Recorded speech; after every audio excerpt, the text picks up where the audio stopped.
Hay noches en el desierto en las que el silencio pesa más que cualquier cadena.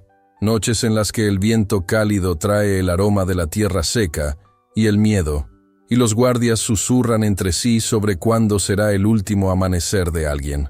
Pero también hay noches en las que sucede lo imposible, cuando fuerzas inesperadas aparecen de la nada, guiadas por señales que parecen milagros. Me llamo Josué da Silva, tengo 32 años, nací en Belo Horizonte, Brasil, y pasé 12 días encadenado en una choza abandonada al borde del Sahara. Esperé una ejecución que nunca llegó, y es de esta espera, de este sentimiento de abandono absoluto, de lo que quiero hablar. Porque la verdadera fe no se mide en los días tranquilos, sino en los momentos en que sigues creyendo incluso cuando el mundo parece haberte olvidado. Pero antes del desierto, las cadenas y el milagro que cambió mi vida, había una existencia demasiado ordinaria para percibir la llamada de Dios. Crecí en una familia cristiana sencilla. Mi padre era mecánico. Mi madre vendía dulces en el mercado del barrio. Los domingos íbamos a la iglesia evangélica, en un pequeño edificio con paredes descascaradas y ventiladores que apenas funcionaban.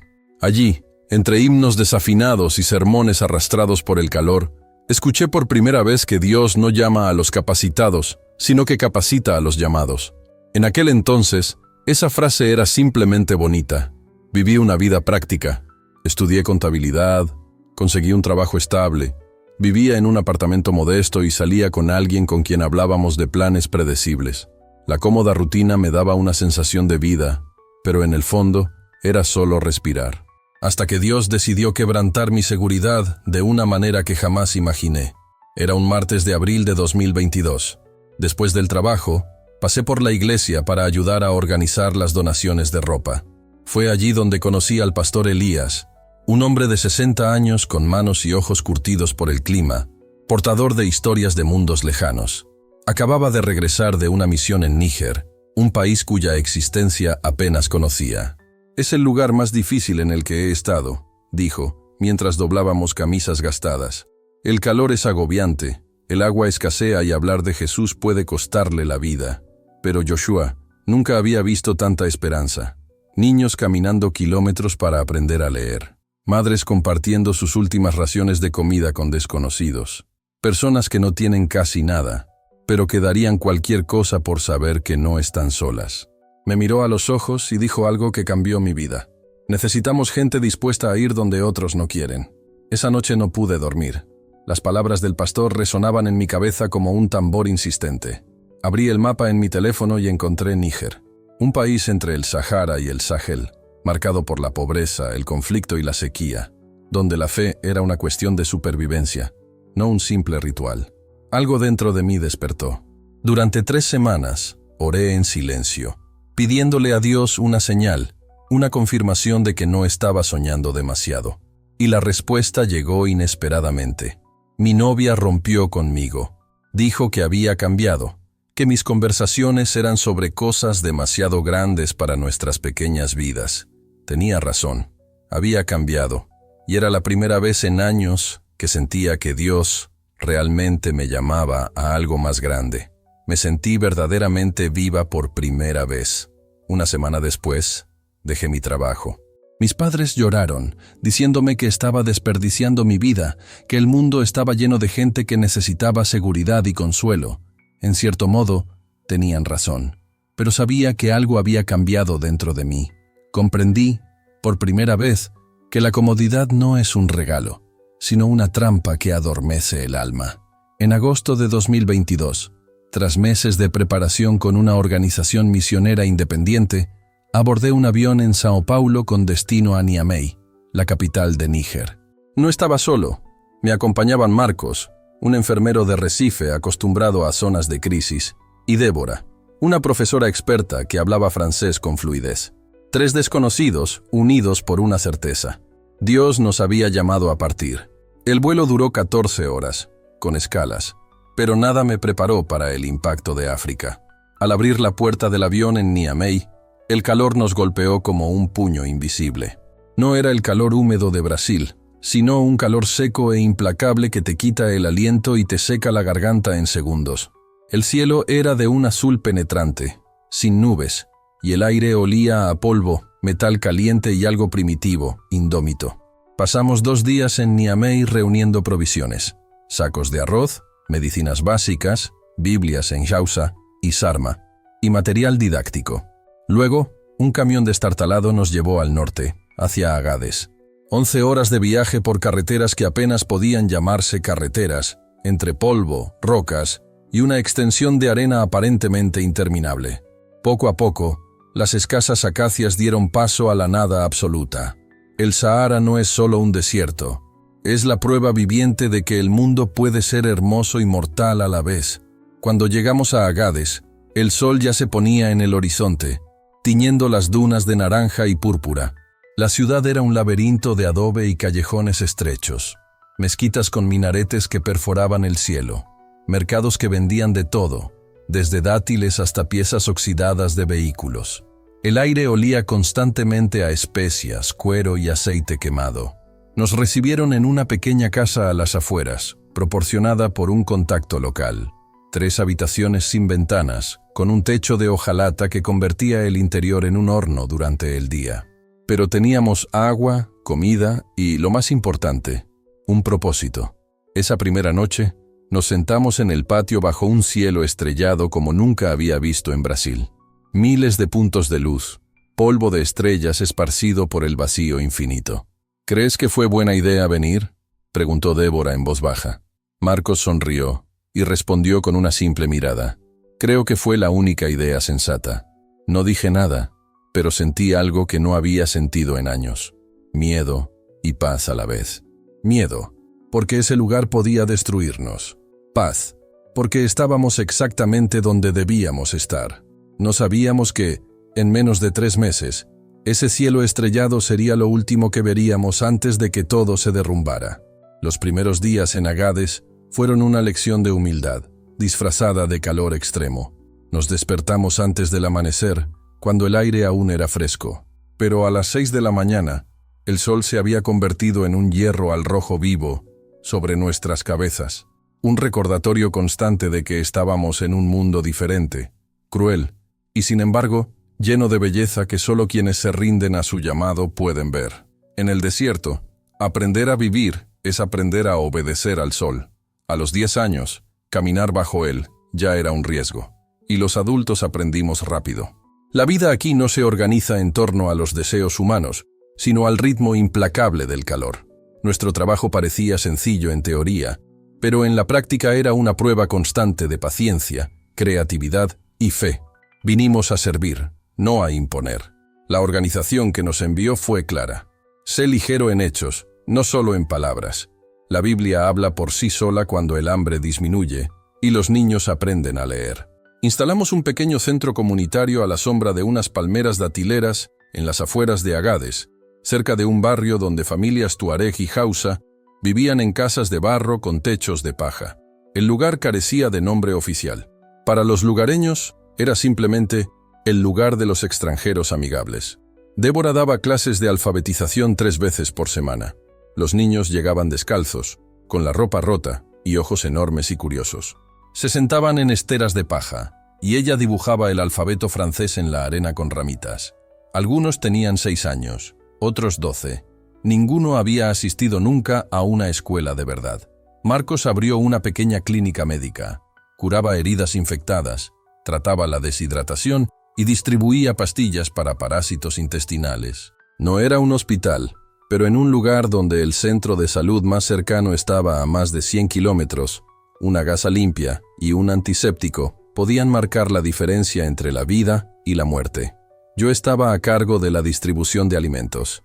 Todos los jueves y domingos abríamos bolsas de arroz, lentejas, aceite vegetal y harina de mijo. Familias enteras hacían fila en silencio. Nunca presionaron ni exigieron, esperaban con una paciencia que conmovía. Había un anciano llamado Ibrahim, un tuareg de barba blanca y manos temblorosas, que venía cada semana con sus 2 nietos huérfanos. Siempre me saludaba en francés. «Que Alá bendiga tus manos, hermano brasileño». Nunca lo corregí. El amor no necesita corrección, solo presencia constante. Con el tiempo las conversaciones se profundizaron. Después de repartir comida, algunos se reunían bajo las palmeras y nos sentábamos en círculo para hablar de la vida, el dolor, la esperanza y, inevitablemente, de Jesús. No predicábamos con megáfonos, contábamos historias de un Dios que se hizo hombre para estar cerca del sufrimiento, no lejos de él. Que había un carpintero que conocía el sudor y el hambre, y que el amor de Dios era más poderoso que cualquier arma. Recuerdo a Amina, una joven madre de 23 años cuyo esposo había desaparecido meses antes en un ataque de grupos armados. Llegó con su bebé atado a la espalda, y un día, tras recibir sus raciones, se quedó en silencio frente a mí. ¿Estás bien?, le pregunté en francés. Dios mío, respondió con la voz entrecortada. Él escucha especialmente a las viudas. Se me hizo un nudo en la garganta. Le di una pequeña Biblia Hausa. Nunca supe si la leyó, pero sé que volvía cada semana. No solo por comida, sino por algo más profundo, algo que solo Dios podía cumplir. Quizás tú también conoces a alguien como Amina, alguien que necesitaba saber que Dios no la había olvidado. O quizás tú eras esa persona para alguien. Pequeñas acciones, gestos de presencia y amor pueden cambiar destinos eternos. Nunca los subestimes. Por un tiempo, parecía que todo marchaba bien. Éramos discretos, respetuosos y serviciales. Lográbamos mantener ese delicado equilibrio entre servir y dar testimonio, sin llamar la atención. Pero nos observaban. La primera pista llegó una tarde de octubre. Un joven con túnica oscura y turbante azul estuvo todo el día al borde del centro comunitario. No habló, no se acercó, solo nos observó. Marcos fue el primero en darse cuenta. «Mira», susurró, «llevas aquí 2 horas». Débora también lo había visto. Y entonces nos dimos cuenta. Venía todos los días, a la misma hora, silencioso y quieto. Intenté no mostrar miedo, pero sentí un escalofrío que me recorrió la espalda.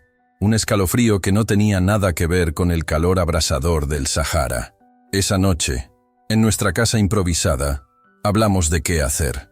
¿Deberíamos mantenernos discretos? ¿Dejar de hablar de Jesús? ¿Irnos? Pero en el fondo sabíamos que no podíamos. No ahora. No después de ver el brillo en los ojos de Amina al saber que Dios escuchaba a las viudas. No después de ver a los niños aprender a escribir sus nombres en la arena. Si Dios nos ha traído hasta aquí, dijo Marcos, también nos sostendrá. Durante unas semanas nos aferramos a esta fe, pero empezaron a correr rumores en los mercados, en las mezquitas, en las conversaciones nocturnas durante el té. Decían que los extranjeros traían una religión prohibida, que corrompíamos a los musulmanes, que éramos agentes de Occidente disfrazados de bondad. No sabíamos qué nos esperaba, pero el tiempo ya había empezado a correr. El jueves 17 de noviembre de 2022, amaneció como cualquier otro día en Agades. El cielo estaba azul y despejado, y el calor se elevaba desde la arena como si tuviera vida propia. Nos preparábamos para la distribución semanal de alimentos bajo las palmeras. No había señales ni presagios, solo un día cualquiera que estaba a punto de convertirse en el peor de nuestras vidas. Llegamos al centro comunitario a las 7:00 am. Unas 30 personas nos esperaban. Madres con bebés, ancianos apoyados en bastones, niños descalzos jugando en la arena. Ibrahim estaba allí, como siempre, de la mano de sus nietos. Amina llegó temprano, con su bebé durmiendo boca arriba. Débora organizó las filas, mientras Marcos y yo descargábamos los sacos de arroz del pequeño camión alquilado. El aire olía a tierra seca y aceite de palma, y algunas mujeres cantaban una melodía tuareg que se mecía en el viento. Todo parecía en paz. Por eso solo oímos los motores cuando ya era demasiado tarde. 3 camionetas Toyota destartaladas emergieron del camino de tierra, levantando nubes de polvo que tapaban el sol. Frenaron bruscamente a pocos metros de distancia. Las puertas se abrieron y 8 hombres armados con rifles de asalto salieron, con turbantes que les cubrían el rostro y solo dejaban ver los ojos. Los cantos cesaron. Los niños dejaron de jugar. El silencio que invadió el centro comunitario era tan denso que parecía rozar la piel, sofocante, cargado de amenaza y miedo. Uno de ellos, más alto que los demás, con cicatrices visibles en las manos, gritó algo en Hausa que no entendí del todo, pero algunas palabras clave quedaron claras. Extranjeros, corruptos, enemigos del Islam. Débora retrocedió instintivamente. Marcos levantó las manos en señal de paz. No queremos problemas, dijo con firmeza en francés, pero con la voz temblorosa. Solo estamos ayudando. El hombre alto se acercó y le dio un culatazo en la cara a Marcos. Cayó de rodillas, con la boca sangrando. Débora gritó.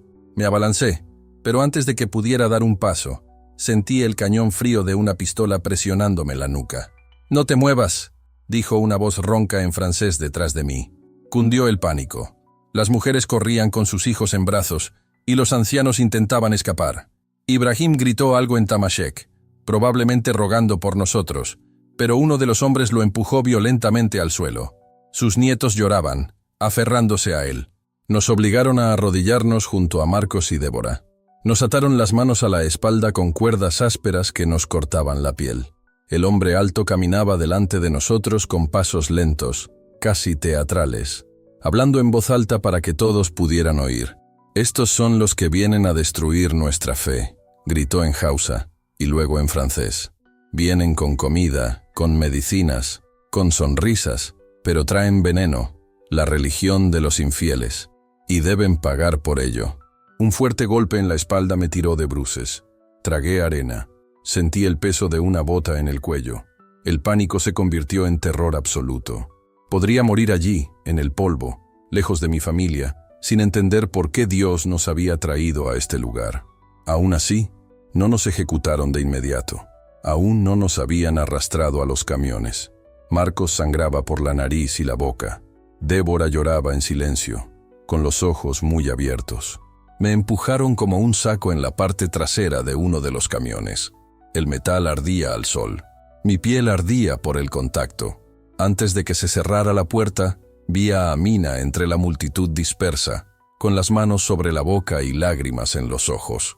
Nuestras miradas se cruzaron por un segundo eterno. Entonces la puerta se cerró y todo se oscureció. El viaje fue una tortura. Los camiones avanzaban lentamente por caminos inexistentes, rebotando sobre rocas y arena suelta. Cada bache era un golpe, cada golpe sordo una advertencia de desesperación inminente. Era una oración silenciosa y desesperada. Marcos gemía de dolor. Débora murmuraba versos apenas audibles. Aunque ande en valle de sombra de muerte, no temeré mal alguno. No podía hablar. Tenía la boca llena de sangre por la mordida de la lengua. Solo podía pensar en mis padres, en la última vez que los abracé en el aeropuerto de São Paulo, en cómo lloraba mi madre y en cómo mi padre decía: «Ten cuidado, hijo». En ese momento respondí con arrogancia juvenil: «Dios cuidará de mí». Esas palabras sonaban como una cruel burla del destino. No sé cuánto tiempo había pasado. ¿2 horas? ¿4? El tiempo se escapa cuando el cuerpo está al borde del colapso. Finalmente, los camiones se detuvieron. Nos sacaron a rastras. Abrí los ojos, entrecerrándolos por el sol, y vi la nada absoluta. Arena ondulándose hasta el horizonte, sin árboles, sin sombras, y ante nosotros, los restos de un pueblo abandonado. 5 chozas de adobe en ruinas, techos de paja podridos, paredes con agujeros como cuencas vacías. Nos condujeron a la más grande. El interior olía a muerte, a animales muertos, a orina, a antigua desesperación. Cadenas oxidadas estaban clavadas a los pilares de madera. Me di cuenta con horror de que este lugar había sido usado antes. Otros habían estado aquí, otros habían sufrido aquí. Nos ataron por separado.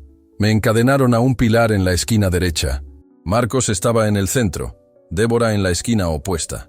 Las cadenas eran pesadas, antiguas, con manchas oscuras que preferí no identificar. El hombre alto se agachó frente a mí. Su aliento olía a té amargo y tabaco. «Te quedarás aquí hasta que decidamos qué hacer contigo», dijo con calma. «Puedes rezarle a tu Dios todo lo que quieras. A ver si te escucha en este infierno». Se rió. Los demás también rieron. Luego se fueron. Cerraron la puerta de madera y echaron el cerrojo. Silencio. Solo se oía nuestra respiración. El tintineo de las cadenas y el viento silbando entre las grietas del adobe eran ahora nuestra sinfonía. Débora rompió el silencio. «Josué, Dios sabe dónde estamos».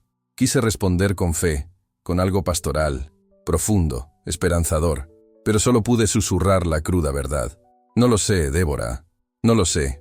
Afuera, oíamos las voces de los hombres, sus risas, el crepitar de una fogata. Más allá, El silencio sepulcral del Sahara ahogaba todos los gritos. Esa fue nuestra primera noche encadenados, la primera de 12 que parecerían eternas. El primer día, aprendí que el cuerpo humano puede gritar sin emitir sonido alguno. Al alcanzar el sol su cenit, la cabaña se convirtió en un horno. El techo de paja y adobe atrapaba el calor como una trampa mortal. El aire era tan denso y caliente que respirar dolía. Cada respiración me quemaba la garganta. Cada respiración me quemaba los pulmones. Las cadenas se calentaron tanto que me rozaron la piel como hierros de marcar. Intenté alejarme del pilar, pero el alcance era mínimo. 60 centímetros, apenas suficiente para tumbarme de lado. Marcos gimió en el centro de la cabaña. Débora había dejado de hablar. El sudor nos empapaba la ropa, pero no era alivio. Era solo que nuestros cuerpos perdían agua que no podíamos reponer. Mi lengua se hinchó, mis labios se agrietaron. La sed no es solo incomodidad, es un tormento que ocupa cada pensamiento, cada segundo, hasta que lo único que queda en el mundo son palabras agua. Por la tarde, entró uno de los guardias, joven, de unos 19 años, su rostro aún carecía del bronceado del desierto. Llevaba un cuenco de hojalata con agua turbia. «Solo uno», dijo en francés. «Compártelo». Lo dejó en el suelo, en el centro, equidistante de nosotros tres, pero fuera de nuestro alcance. Marcos, con las manos libres pero las piernas encadenadas, gateó como pudo y agarró el cuenco. Tomó 2 sorbos, luego gateó hacia mí y lo acercó. El agua sabía a tierra, a metal, a desesperación, pero era lo más sagrado que había probado en mi vida. Tomé 3 sorbos y luego le llevé el cuenco a Débora. Ella lo vació. No quedaba nada, pero no importó. Durante 5 minutos, el infierno se había detenido. Esos 5 minutos fueron lo único bueno del primer día. Por la noche, cuando el calor finalmente se desvanecía, el frío se instalaba con furia. El desierto no conoce término medio. De día, arde. De noche, hiela. Temblábamos sin control, con la ropa empapada de sudor helada contra la piel. En la oscuridad total, el silencio solo lo rompían los sonidos del exterior. Los guardias charlaban alrededor de una fogata. Fragmentos de palabras nos llegaban. Estado, infieles, ganado, palabras cargadas de amenaza, pero cuyo significado completo preferí no descifrar. Se reían, discutían, y a veces alguno entraba con una linterna, iluminándonos unos segundos como si fuéramos animales de un zoológico, antes de desaparecer de nuevo. Débora fue la primera en hablar esa noche.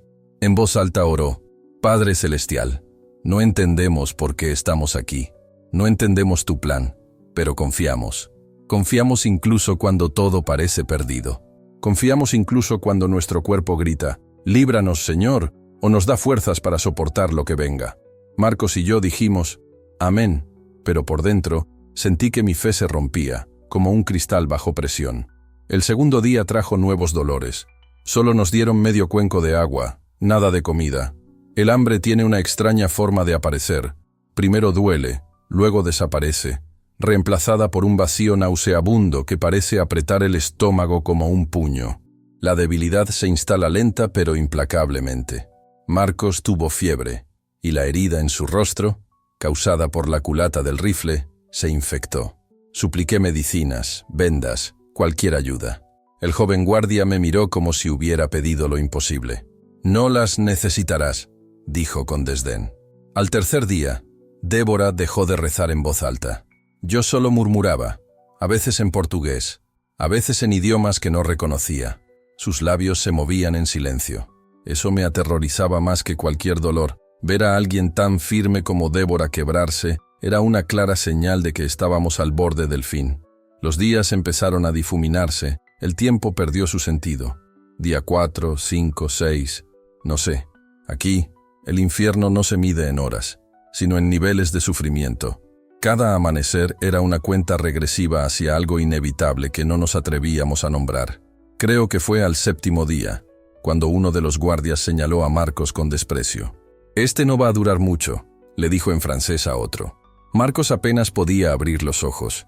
Respiraba con dificultad y ruidosamente. La infección avanzaba. Tenía la mitad de la cara hinchada y roja. Sabía que sin antibióticos ni agua limpia, estaba perdiendo la batalla. Aguanta, hermano. Le susurré esa noche. Por favor, aguanta. Me miró con los ojos vidriosos y murmuró: ¿Para qué, Josué? Para que nos lleven a todos juntos hasta el final. No supe qué responder. Al 8º día, tuve una alucinación.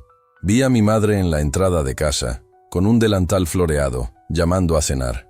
Vi el mar de Copacabana, las olas rompiendo en la arena. Vi a mi padre en el taller, limpiándose las manos con un paño grasiento, sonriéndome. «Papá», susurré, pero no estaba allí. Solo el calor, solo el vacío, solo las corrientes que dejaron de doler porque mi cuerpo parecía no sentir nada. Débora empezó a cantar himnos suavemente. Su voz, frágil y casi apagada, tenía una belleza inesperada. Era su alma hablando, recordándome que, incluso en el dolor extremo, Dios seguía con nosotros. Aunque mi cuerpo se desmoronaba, intenté seguir el ritmo, pero ni siquiera tenía fuerzas. Fue al 9º día que oí algo que lo cambió todo. Era tarde, y la luz del atardecer se filtraba por las grietas del adobe en capas anaranjadas. Los guardias discutían afuera, más cerca de la puerta de lo habitual. Reconocí la voz del hombre alto, el líder. «Basta», dijo en francés, probablemente para que pudiéramos entenderlo. «Mañana grabaremos el video, y pasado mañana los llevaremos al Wadi y terminaremos esto». Otro respondió en hausa que no entendí. Pero el líder fue claro. «Me da igual. Las órdenes son claras. Los infieles no salen vivos del Sahara». Silencio. Luego risas. Débora me miró de reojo. Tenía los ojos hundidos, los labios agrietados y sangrantes, pero había una terrible claridad en ellos, la certeza de que probablemente dejaríamos este mundo. Le susurré: «¿Tienes miedo?» «Mucho», respondió con brutal honestidad. «Yo también». Marcos no dijo nada, simplemente cerró los ojos. En la 10ª noche no pude dormir. Cada sonido era una amenaza, cada sombra, un tormento. Repasé mentalmente toda mi vida: errores, éxitos, seres queridos, oportunidades desperdiciadas. Me preguntaba si todo lo vivido valdría la pena si esos meses en Agades terminaban así, encadenado en medio del desierto. Por primera vez en 10 días, recé con rabia, no con sumisión ni aceptación, sino con pura furia. «Dios, si existes, si de verdad nos trajiste aquí, entonces responde. ¿Por qué? ¿Para qué? ¿Para que desaparezcamos en la nada? ¿Para que nuestras familias nunca sepan qué nos pasó? ¿Para que Amina piense que también nos abandonaste?» Silencio. Solo el viento de la noche silbaba entre las grietas. ¿Alguna vez le has gritado así a Dios? Sin fingir, solo desahogando tu ira y tu miedo. Es brutal, pero también es oración. El 11º día fue el más caluroso de todos, o quizás mi cuerpo ya no podía procesar la temperatura. Marcos apenas estaba consciente. Su respiración era superficial e irregular. Débora no habló, y yo oscilaba entre la vigilia y el desmayo. Por la tarde, el líder entró con 3 hombres, cada uno con una pequeña cámara. «Mañana al amanecer», dijo, mirándome a los ojos, «demostraré que son espías que vinieron a destruir el Islam». Luego se llevó la mano al cuello. Rieron y se fueron. Esa fue nuestra última noche, la 12ª. Lo supe con cada fibra de mi cuerpo exhausto. Al caer la oscuridad total, sin fuerzas ni siquiera para temer, cerré los ojos y susurré una última oración. Esta vez no con ira, sino con absoluta rendición. «Padre, si este es el fin, que sea rápido. Pero si aún hay un plan, si aún hay una posibilidad de salir de aquí, usemos lo que sea. Usemos el viento, usemos el desierto, usemos ejércitos invisibles, porque no nos queda nada». El viento soplaba fuerte esa noche, y la arena golpeaba las paredes de adobe como dedos invisibles, intentando tocarnos. Los guardias susurraban alrededor de la fogata. Uno de ellos murmuró algo que sonó como «Bukra mañana». Mañana fue la última palabra que resonó en nosotros. La 12ª noche comenzó como todas las demás, con la certeza de que nunca volveríamos a ver el amanecer. La hoguera ardía con más fuerza que de costumbre, proyectando sombras danzantes contra las dunas, sombras que parecían reírse de nuestra impotencia. Uno de los hombres afiló un cuchillo. El sonido metálico al golpear la piedra fue hipnótico y aterrador. Marcos respiraba con dificultad. Cada suspiro parecía romper el silencio. Débora llevaba horas inmóvil.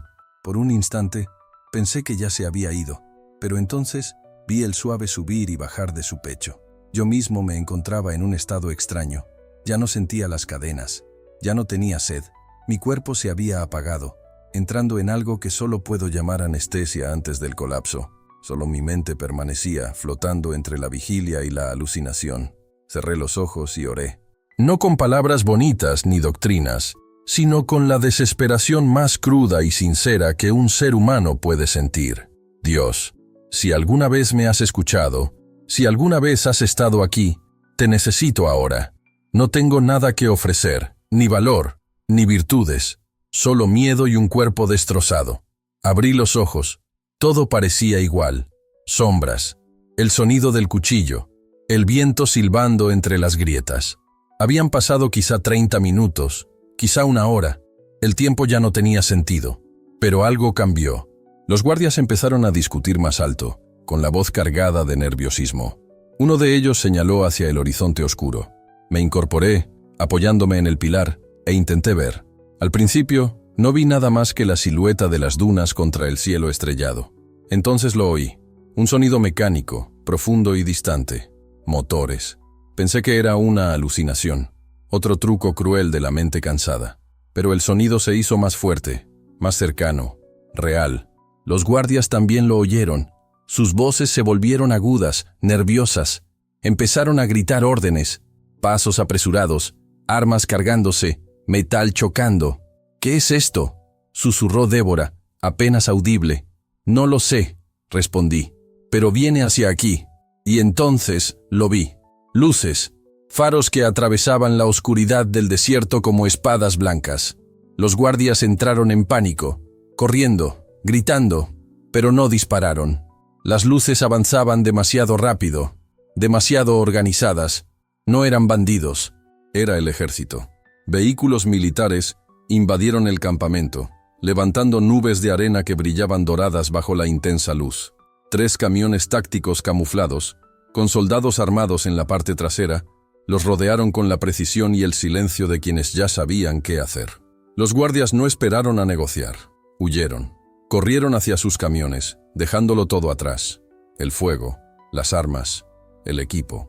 Los motores rugieron, las llantas se hundieron en la arena, y en menos de 30 segundos se habían desvanecido en la oscuridad como fantasmas. Ni un disparo, ni una palabra, solo el pánico absoluto de los hombres que sabían que habían perdido. Los soldados rodearon la aldea con precisión militar. Oí órdenes en francés, pasos firmes, el sonido de botas sobre la arena resonando como un trueno silencioso. Entonces, de repente, la puerta de la cabaña se abrió. Un rayo de luz me cegó. Instintivamente, levanté la mano, pero mis fuerzas eran mínimas. Un soldado entró, vio las cadenas y gritó algo a los demás. «Aquí están, 3 personas encadenadas». 4 soldados lo siguieron rápidamente. Uno de ellos se arrodilló a mi lado, examinando mis cadenas con una pequeña linterna. «Tranquilos», dijo en francés. «Ya están a salvo. Vamos a sacarlos de aquí». Logré susurrarles a mis camaradas. «Ya están aquí. Ya los vemos. Tranquilos, respirad». Aparecieron herramientas y resonó el sonido del metal al cortar. La música más hermosa que jamás había oído. Al caer la última cadena, intenté levantarme, pero mis piernas no se movían. Me desplomé. 2 soldados me sujetaron suavemente. Liberaron a Marcos, inconsciente pero respirando. Lo colocaron en una camilla improvisada. Débora lloró en silencio mientras cortaban sus cadenas. Las lágrimas se mezclaban con el polvo que cubría su rostro, pero había algo de esperanza en el brillo de sus ojos. Salimos de la cabaña. El aire nocturno del desierto, que nos había aprisionado durante 12 días, ahora era como un bálsamo. Respiré hondo, tan hondo que me dolían los pulmones. Un oficial, con el uniforme impecable y las insignias relucientes, se acercó. Su rostro era serio pero no hostil. «¿Estás bien?», preguntó en un francés perfecto. «Viva», respondí con la voz entrecortada. «Gracias a Dios. Viva». El oficial asintió. «Te llevaremos a Niamey. Necesitas atención médica urgente». «Espera», conseguí decir. «¿Cómo nos encontraste?». El oficial intercambió una mirada con otro soldado, quien explicó.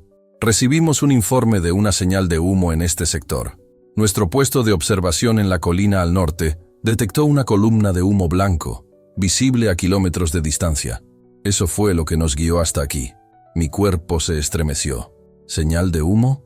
Me repetí mentalmente. Nadie había encendido un fuego aquí. Solo ese pequeño incendio que habían provocado los guardias. ¿Cómo era posible? El oficial frunció el ceño. ¿Está seguro? Absolutamente, logré responder, aún tambaleándome. Luego inspeccionó el perímetro con su linterna, y lo seguí, apoyado por otro soldado. Revisaron cada rincón de la aldea abandonada. El fuego de los guardias seguía ardiendo, casi extinguido, solo unas brasas rojas. No había otra señal. Nada ardía. Ningún rastro. La arena circundante permanecía virgen. Nada explicaba la alerta. Pero en ese momento, no importaba. Estábamos vivos. Éramos libres. Se giró hacia mí con expresión confusa. «Es imposible», murmuró nuestro observador. Había visto la señal con claridad. Incluso habían triangulado la posición. Así fue como llegaron exactamente allí. «¿Y no hay nada?», pregunté, aunque ya sabía la respuesta. «Nada», confirmó. Fue como si la señal hubiera surgido de la nada. Nos miramos en silencio. En sus ojos, vi el mismo desconcierto que yo. Pero había algo más. La certeza de que acabábamos de presenciar algo que ningún razonamiento humano podía explicar. «Sube a la camioneta», dijo finalmente. «Necesitas descansar». Nos llevaron al camión militar. Me senté junto a Débora, envuelto en una manta térmica. Marcos ya estaba siendo atendido por un paramédico. Le pusieron una vía intravenosa. Le limpiaron la herida y le administraron antibióticos. Me quedé mirando cómo el pueblo abandonado desaparecía en la oscuridad, el mismo lugar donde se había originado la inconcebible señal de humo. Débora me tomó la mano, temblando. «Josué, ¿oíste lo que dijo el soldado?» «Sí». «¿Crees eso?», respondí antes de que pudiera terminar. «Creo que Dios usó el viento del desierto exactamente como le pedí. No sé cómo ni por qué, pero ningún ser humano encendió esa señal». Ella lloró. Yo también. Lágrimas que no eran de dolor, sino de algo más grande, algo que no tiene nombre en ninguna lengua humana.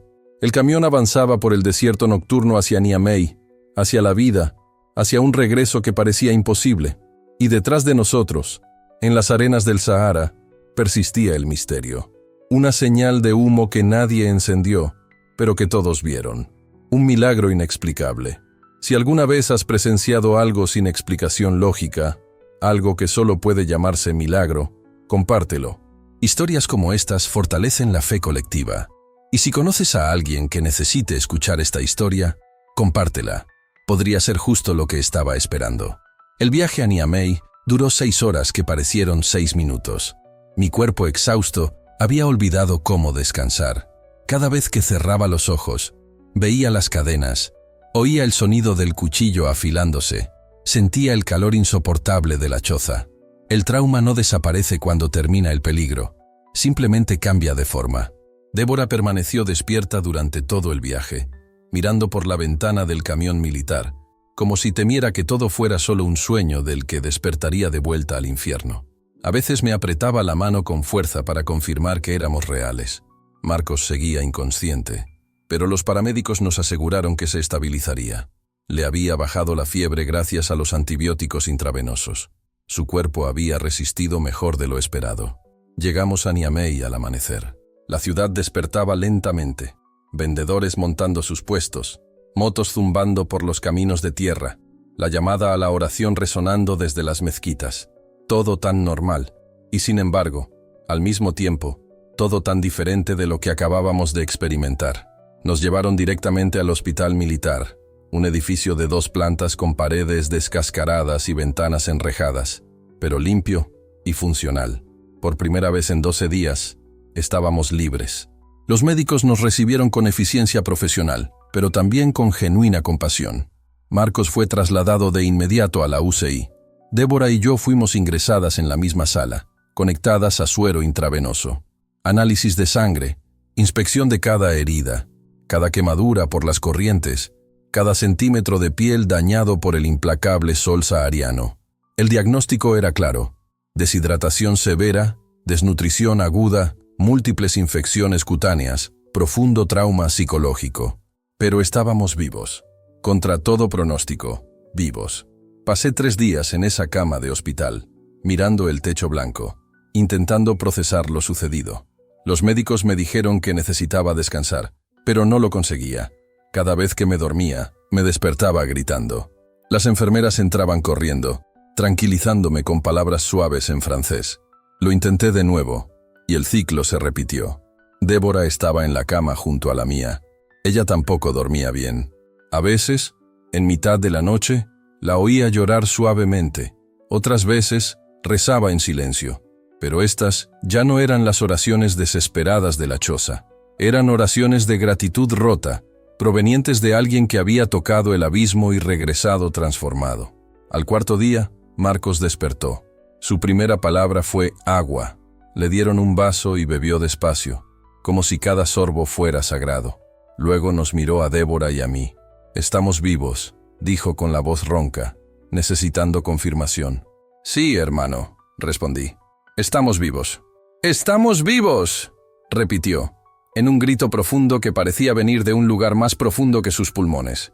Débora se levantó, cojeando, y lo abrazó. Me uní a ella. Los 3 nos abrazamos allí, en la habitación del hospital. 3 sobrevivientes, unidos por algo que nadie más podía comprender. Al 5.º día, el oficial que nos rescató vino a visitarnos. Trajo documentos, formularios y preguntas de procedimiento estándar. Pero también trajo algo más, las respuestas que buscábamos. Investigué un poco sobre la señal de humo, dijo sentado junto a mi cama.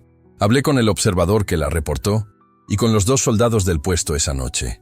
Todos vieron lo mismo, una columna de humo blanco, clara y definida, visible durante casi 20 minutos, y no había ninguna fuente. Revisaron imágenes satelitales. Nada. Al día siguiente, inspeccionaron la zona físicamente. No había rastros de combustión ni material quemado.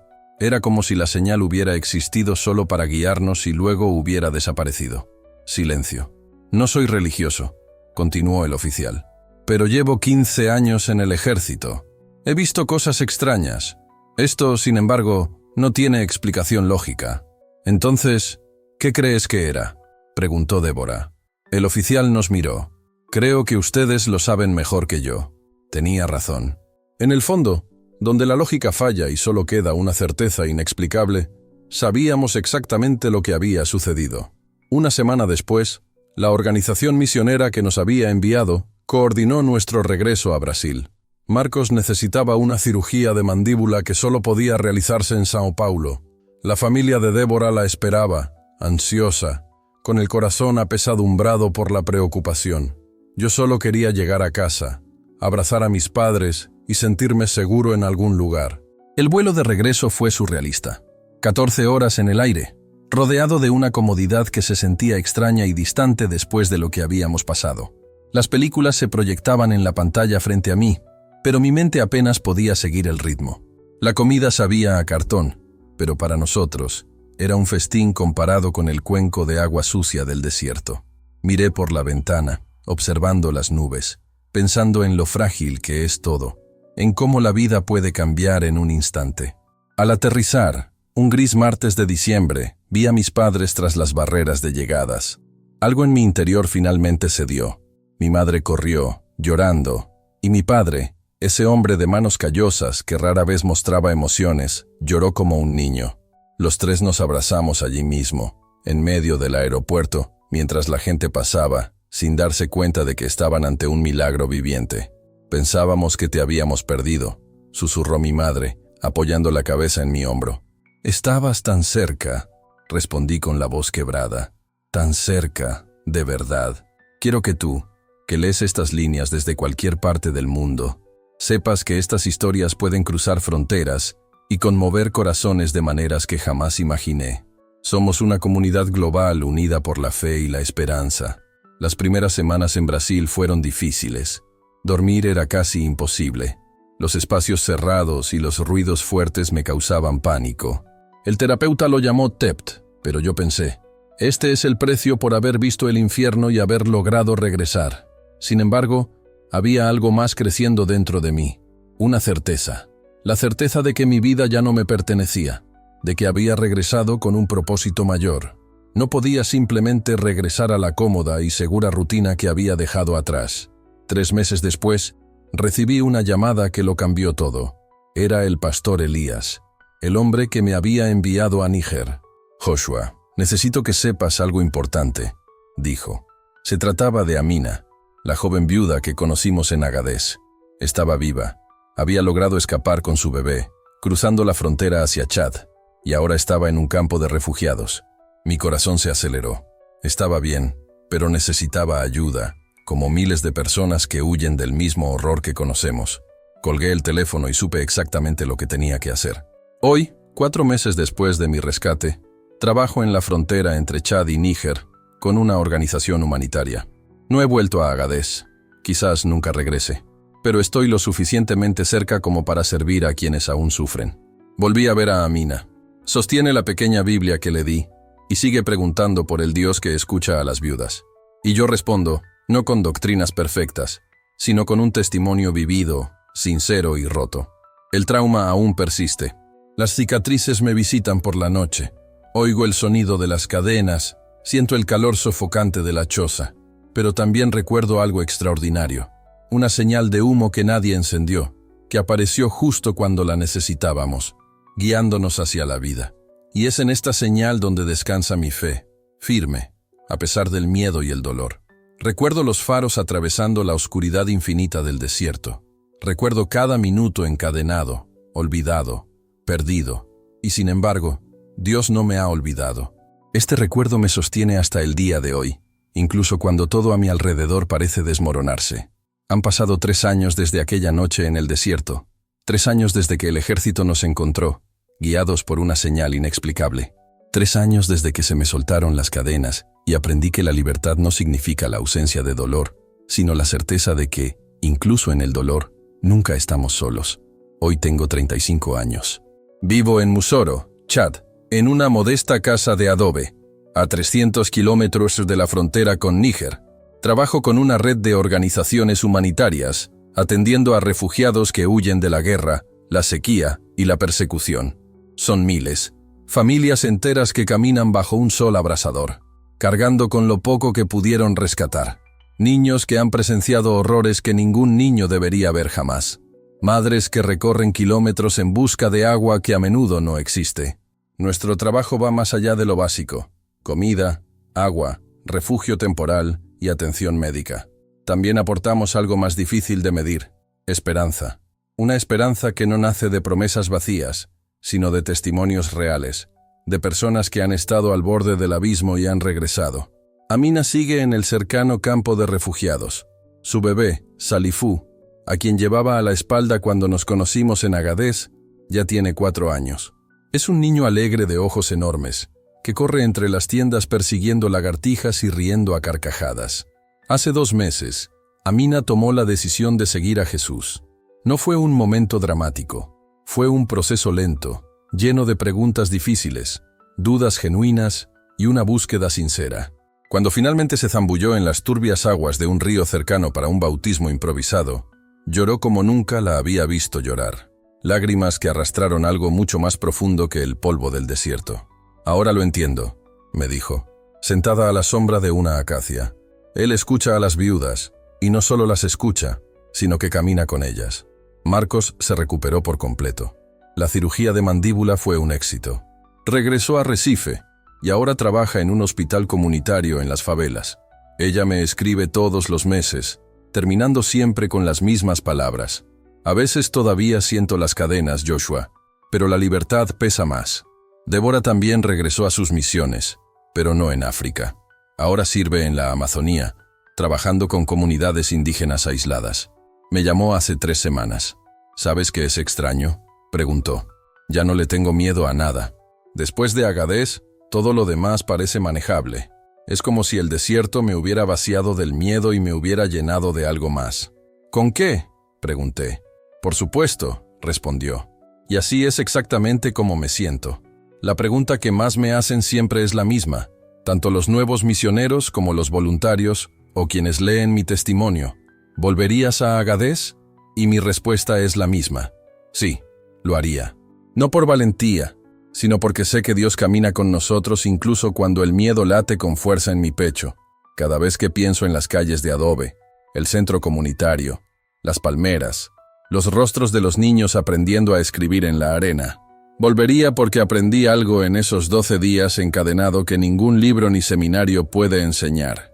Descubrí que la fe no se mide por los días de paz, sino por los días en que aún crees, incluso cuando el mundo parece haberte olvidado, incluso cuando las cadenas te cortan la piel, incluso cuando se acaba el agua, incluso cuando los guardias discuten sobre tu último amanecer.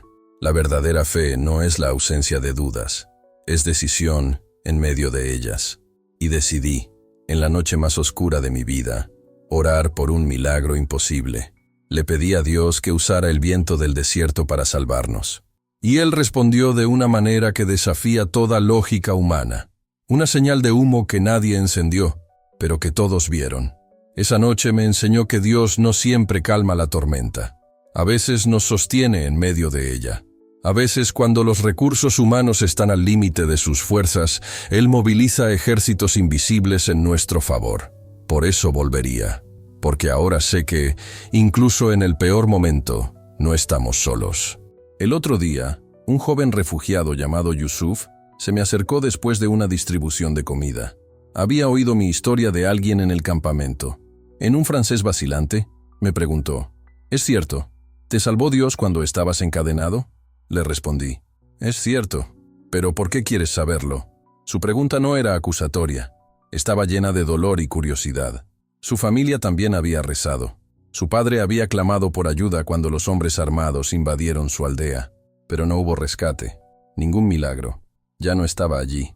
«¿Por qué Dios te salvó a ti y no a él?», me preguntó. Me quedé en silencio. No tengo respuesta a esa pregunta. Es la pregunta más difícil que existe. La pregunta que quita el sueño. La pregunta que me quita el sueño. No lo sé, Yusuf. No sé por qué sobreviví y otros no. No entiendo los criterios de Dios ni su cronología. Pero sí sé esto. La fe de tu padre no fue en vano. No rezó por nada. Y aquí estás. Un milagro diferente, pero real. Yusuf lloró. Yo también. Hay preguntas sin respuesta. Dolores inexplicables y pérdidas que jamás sanarán del todo. Pero también está esto.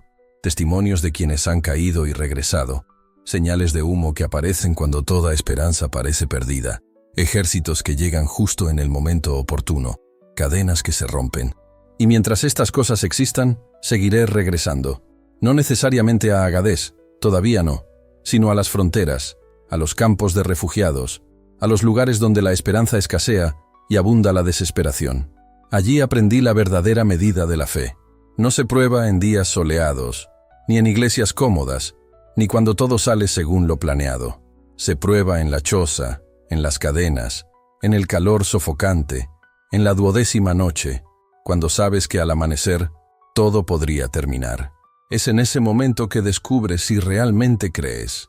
Descubrí que creía, incluso sin comprender, incluso gritando de rabia, incluso pensando que Dios me había abandonado. Y esa fe obstinada, rota y desesperada, fue suficiente para conmover los cielos. Si esta historia te dio un atisbo de esperanza, compártela. Ayúdala a llegar a personas que, como yo, necesitan desesperadamente una señal de que no están solas. Y si quieres escuchar más historias reales de fe en medio del caos, suscríbete. Aquí compartimos cicatrices y milagros. Hay una imagen que llevo conmigo cada día. El amanecer en el desierto del Sahel, el momento exacto en que la oscuridad se rinde y el horizonte se tiñe de naranja y púrpura. Un instante tan fugaz que parece suspender el tiempo entre la noche y el día, entre la muerte y la vida. Cada mañana, antes de empezar a trabajar, me detengo ante este horizonte. Miro al norte, hacia Níger, hacia Agadez, al lugar donde dejé fragmentos de mí que nunca recuperaré. Pero también donde encontré algo mucho más preciado, la certeza de que no estoy solo. Esta historia no es solo mía, es la historia de Marcos, quien sobrevivió con su fe intacta, a pesar de su cuerpo destrozado. Es la historia de Débora, quien cantaba himnos cuando las palabras se le acababan. Es la historia de Amina, quien aprendió que Dios no solo escucha a las viudas, sino que camina con ellas, y es tu historia también. Porque todos cargamos con nuestras propias cadenas, quizá no físicas, sino dolores que persisten, sueños que se desvanecen, relaciones que se desmoronan. En estos lugares oscuros, cuando el calor del sufrimiento es insoportable y el agua de la esperanza se ha secado. Quizás te preguntes, como yo me pregunté aquella noche de Reyes, ¿sigue Dios aquí? No puedo responder a tu situación específica. No sé por qué algunos son rescatados y otros no. No entiendo todos los misterios de la soberanía divina. No tengo una teología perfecta para explicar el sufrimiento, pero sí tengo un testimonio. Y mi testimonio es que en la noche más oscura de mi vida, cuando solo me quedaba una oración desesperada y una fe del tamaño de un grano de mostaza, Dios movió cielo y tierra. Creó una señal de humo que nadie encendió, guiando a un ejército hacia 3 personas olvidadas en medio del desierto. Si lo hizo por mí, puede hacerlo por ti. No sé cómo será tu rescate ni cuándo llegará. Quizás sea un gran milagro o una gracia silenciosa, perceptible solo a tus ojos. Pero recuerda esto, Él no te ha olvidado. Incluso cuando las cadenas parezcan inquebrantables, incluso cuando el amanecer parezca imposible, incluso cuando tu oración sea solo un grito entrecortado en la oscuridad, Él está ahí, moviéndose, obrando, preparando su señal de humo. Hace 3 años, estaba encadenado en una choza, esperando el final de mi historia. Hoy, bajo el sol africano, sirviendo a los refugiados, compartiendo esperanza, contando esta historia. Esto no es casualidad, es resurrección. Y si Dios puede resucitar mi historia, puede resucitar la tuya. Así que les pregunto, ¿alguna vez han sentido el peso de cadenas invisibles? ¿Alguna vez han rezado desesperadamente sin saber si alguien los escuchaba? Si es así, compartan su historia en los comentarios, porque a veces descubrir que no estamos solos es el primer paso hacia la verdadera liberación. Tu testimonio, por doloroso que sea, podría ser la señal de humo que alguien necesita ver hoy. Y si esta historia te conmovió, si alguna palabra te resonó, recuerda, hay alguien a tu alrededor que necesita escucharla. Compártela como un acto de amor, porque quizás esta persona esté viviendo su 11º día, esperando el 12º, necesitando saber que el rescate es posible. Si quieres formar parte de una comunidad que cree en el poder de los testimonios reales, en la fe que nunca se rinde, en el Dios que salva y rescata, inscríbete. Que esta historia te recuerde, Dios sigue movilizando ejércitos, incluso cuando no podemos verlos. Gracias por haber llegado hasta aquí, por escuchar, por creer. Soy Josué da Silva, sobreviviente de Agadez. Si yo pude liberarme de las cadenas que me ataban, tú también puedes liberarte de las tuyas. La fe no se mide por los días que tienes, se mide por los días que sigues creyendo, incluso encadenado. Y créeme, Dios está preparando tu rescate.